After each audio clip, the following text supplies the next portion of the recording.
Hi guys, itour ko kayo ngayon sa isang hiding mountain resort dito sa aming province sa Argao.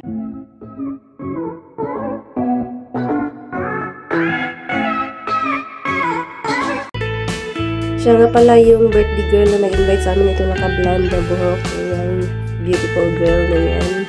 Yung nag-say hi.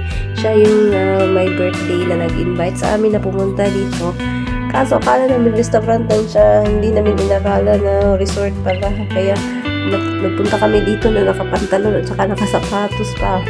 Hindi kami nakadala ng pangligo. Ang ganda pa naman ng pool nila. Napakalinaw ng tubig at saka napaka-peaceful ng lugar na to.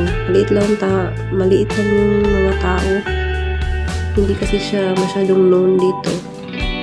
At saka wala siyang entrance fee dito guys. Cottages lang ang babayaran mo or itong function hall. So yung nila binayaran na dito sa birthday is yung function hall. Malaki na yung function hall nila. 3,000 yung bayad at saka meron na siyang free na video key.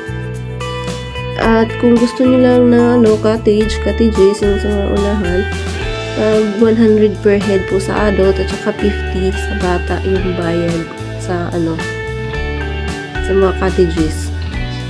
So yan, napakalino ng tubig nila guys. Enjoy na enjoy yung mga bata sa paglalaro. So ito naman yung nila, parking lot.